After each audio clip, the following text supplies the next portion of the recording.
Thanks for the opportunity to share updates on biofortification with this very wonderful gathering. We want to look at the science and the progress we've made so far. Right, and the point I just want to make two good points here. One is that if we are to grow Nigeria's food for the future, lifting people out of poverty and advancing its economic growth, we should keep in mind that all of these are one, and we are engaged in the same fight. So it's not a question about nutritious food alone. It is linkage to all that it takes to drive a national development. Right, and the point I want to make two good points here. One is that if we are to grow Nigeria's food for the future, lifting people out of poverty and advancing its economic growth, we should keep in mind that all of these are one, and we are engaged in the same fight. So it's not a question about nutritious food alone. It is linkage to all that it takes to drive a national development. What's been happening in Nigeria? A lot has been happening. I will give a lot of credit to our federal government, Federal Ministry of Health, Federal Ministry of Agriculture. A lot has been happening.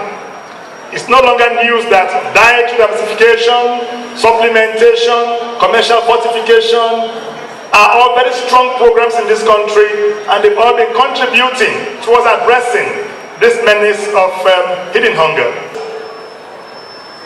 We are creating supply to ensure that foods are readily available, and then to do this, we've established well over 160 points of sales around the country, and this is to ensure that the over 25 different food products from your Barami A cassava and Barami A maize all have access to the market.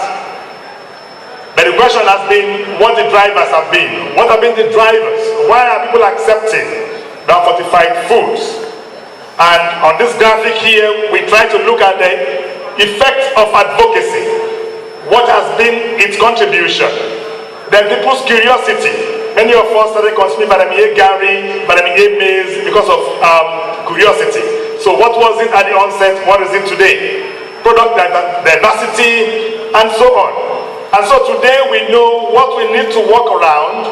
We know the drivers of adoption, and this is what we are communicating to our partners in the country to help to scale up what we're doing. So, Dr. Adedino, I'm going to ask you a question that is completely out of what they would expect from you. What is the business opportunity? What business opportunities are there for the youths in the area of biofortified food? How do you think this can actually be an opportunity to reduce the unemployment situation in the country? Based on the aspect, the fact that you manage a large number of youths by virtue of the fact that you are the provost of a college of education that has a high level of agriculture, that has a high level of patronage, and again, where a society where many youths are not willing to go into agriculture. Thank you. Please, you have 5 minutes to educate us on this. Thank you very much for that question. Once again, my name is Adeola Odedino, the Provost of Federal College of Agriculture, Akure. And that question is very relevant to our situation. In our situation, we train about 4,000 to 5,000 youths every year, and they have to go into job markets.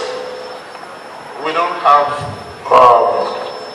ready job for them. And as the head of the college, that's a big problem for us, because these young people, they are voluntarily choosing agriculture. First choice, Federal College of Agriculture. Second choice, Federal College of Agriculture. First year, ended, they are in their year 1. Following year, they are in their final year. They don't have any time to waste at all.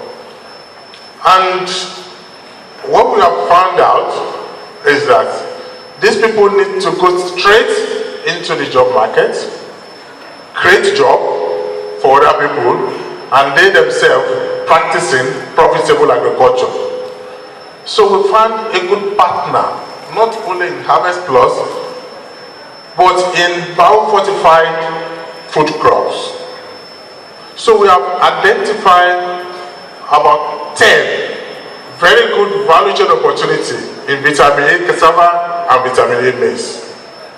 First and foremost, there is a huge business opportunity in multiplication and distribution of vitamin A cassava stem.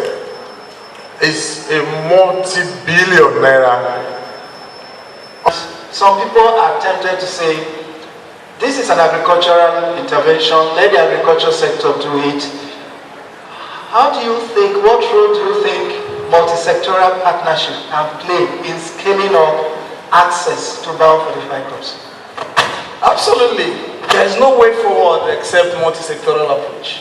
You know that micronutrient deficiency is a national emergency. It's a development problem. Anybody that tells you that the people in agriculture alone will solve a problem, the person is just joking. It's not going to happen. And of course, the nutritionists are those in the downstream end of it. You know, because they are the ones that are in touch with the people that consume the food, and they are the ones analyzing what the food content the people need should be. So they are going to be involved. Of course, the producers will be involved. The processors will be involved, because as has been noted earlier in the previous session, the process of moving the food from the harvest to the table also need to be carefully taken care of, so that the value that we need on the table is brought to the table, not just chaff.